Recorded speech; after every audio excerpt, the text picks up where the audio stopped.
안녕하세요. 출근길 뉴스입니다. 오늘도 출근 잘 하셨나요? 요즘에 날씨가 많이 더워졌는데 그래도 아침에는 좀 쌀쌀하더라고요. 저녁에도 쌀쌀하니까 일교차의 건강관리 잘 하시고요. 오늘은 6월 5일이고 내일은 현충일이라는 점 생각만 해도 오늘 하루가 빨리 갈 것 같지 않으신가요? 출근길 뉴스와 오늘도 함께 하시길 바랄게요. 네, 오늘 뉴욕 증시가요. 많이 올랐습니다. 뉴욕 증시에서 주요 지수는 연방준비제도의 기준금리 인하 기대감으로 급등했습니다. 다우지수는 전장보다 2.06% 급등하면서 25,332.18포인트의 거래를 마쳤고요. S&P 500 지수는 2.14% 상승한 2,803.27포인트에 나스닥 지수는 2.65% 급등한 7,527.12포인트에 마감했습니다. 시장은 제롬 파월 연방준비제도 의장의 연설과 멕시코 관세 문제 추이에 촉각을 곤두세웠습니다. 유럽 증시도 일제히 올랐습니다. 중국이 미국을 향해 대화를 강조하는 유화적 메시지를 내놓으면서 무역전쟁 확전에 대한 우려가 줄었습니다. 독일의 닥스 지수는 1.51% 급등하면서 11,971.17포인트, 프랑스의 CAC 지수는 0.51% 상승한 5,268.26포인트를 기록했고요. 영국의 런던 증시도 0.41% 상승하면서 7,214.29포인트로 마감했습니다. 전일 국내 증시입니다. 3거래일 동안 쉬지 않고 오른 코스피 지수가 나흘 만에 약보합에서 마감됐습니다. 현물 선물 시장에서 팔자로 돌아선 외국인이 갈 길 바쁜 코스피 지수의 발목을 잡았는데요. 4일째 상승한 코스닥 지수는 700선 회복에 성공했습니다. 코스피 지수는 0.04% 소폭 떨어진 2066.97포인트에 마감했습니다.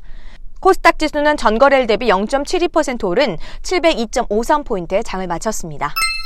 현지 시간 4일 영국 국빈 방문 이틀째를 맞은 도널드 트럼프 미국 대통령이 영국과 견고한 무역협정 체결이 가능하다는 입장을 나타냈습니다. 미국 중앙은행인 연방준비제도의 제롬 파월 의장이 기준금리 인하 가능성을 시사하는 발언을 했습니다. 파월 의장의 이 발언은 무역전쟁으로 인해 실물 경기에 타격이 발생할 경우 기준금리 인하 가능성을 열어두고 있다는 입장을 밝힌 것으로 미국 언론들은 해석하고 있습니다. 도널드 트럼프 미국 대통령이 멕시코를 향해 불법 이민 문제 해결을 촉구하며 관세 부과 카드를 꺼내든 가운데 멕시코는 미국이 관세를 부과하기 전에 합의에 이를 것으로 낙관했습니다.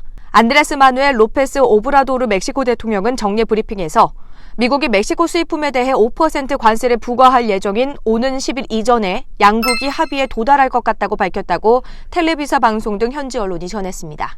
미중 무역 갈등이 커지는 가운데 중국이 자국민들에게 미국 유학에 이어 관광에 대해서도 주의보를 내리며 대미 보복 카드를 추가했습니다.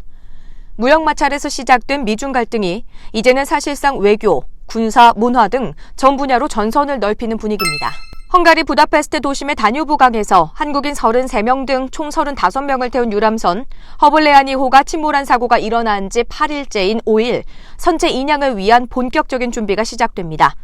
한국과 헝가리 양국 수색팀은 이날 선체 인양을 준비하기 위해 잠수 요원을 투입해 선체에 로프와 체인을 감는 등의 기초 작업에 착수합니다. 일각에서 처형설이 제기된 북한 김혁철 국무위원회 대미특별대표가 살아있으며 현재 구금 상태에서 조사를 받고 있다고 미국 CNN 방송이 보도했습니다. 올해 1분기 실질 국내 총생산 GDP가 전기 대비 0.4% 감소한 것으로 나타났습니다.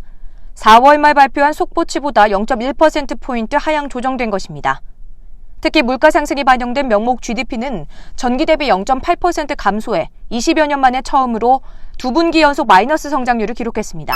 정부가 현재 7에서 8% 수준에 머물고 있는 재생에너지 발전 비중을 2040년까지 30에서 35%로 대폭 늘리기로 했습니다. 하지만 재생에너지 비중을 급격하게 올리는 과정에서 불가피한 전기요금 인상 부담과 환경 훼손, 주민 수용성 문제를 해결해야 한다는 게 걸림돌입니다. 행동주의 사모펀드 KCGI는 한진가리 조양호 전 한진그룹 회장에게 퇴직금을 지급한 과정이 적법했는지 따져보겠다고 밝혔습니다. KCGI 산하 투자 목적 회사인 그레이스홀딩스는 조 전 회장의 퇴직금과 위로금 지급이 주주총회나 이사회 결의로 적법하게 이루어졌는지를 조사하기 위해 법원의 검사인 선임을 신청했습니다. 포스코와 현대제철 등 국내 철강업계가 오염물질 배출 논란으로 조업정지 처분 10일이 내려지자 사실상 제철소 운영을 중단하라는 소리와 마찬가지라며 강력 반발했습니다. 4일 철강업계에 따르면 충남도는 지난달 30일 현대제철에 블리더라는 압력 밸브 개방으로 무단 오염물질을 배출했다며 10일간 조업정지 행정처분을 내렸습니다. 경북도도 최근 포스코 포항제철소가 고로 정비 작업 중 정상적인 상황에서 블리더를 개방한 사실을 확인해 조업정지 10일 처분을 내리기로 사전 통지하고 검찰에 고발 조치했습니다. 일자리를 구하려는 취약계층에게 최대 6개월간 50만 원씩 지원하는 내용 등을 담은 국민취업지원제도 세부안을 정부와 여당이 확정했습니다. 지난해부터 한국형 실업부조라는 이름으로 논의돼 온 이 제도는 노동시장에 진입하려는 구직자 중 고용안전망 사각지대에 놓인 계층을 지원하기 위해 마련됐습니다. 타워크레인 노동자들의 파업으로 일부 공사단지들이 올스톱 상태를 맞으면서 해당 건설사들이 발을 동동 구르고 있습니다. 건설사들은 파업이 3일 이상 장기화될 시 공기 지연에 따른 피해가 불가피하다는 입장입니다. 한국의 외환 보유액이 2달 연속 감소한 것으로 나타났습니다. 한국은행이 5일 발표한 2019년 5월 말 외환 보유액을 보면 지난달 말 외환 보유액은 4,019억 7천만 달러로 한 달 전보다 20억 6천만 달러 줄었습니다. 달러화 강세에 유로화 등 기타 통화로 표시된 외화 자산의 달러화 환산액이 줄어든 게 주요인입니다. 네, 6월 5일 출근길 뉴스 오늘은 여기까지입니다. 내일은 현충일이죠. 저도 내일은 쉬고요.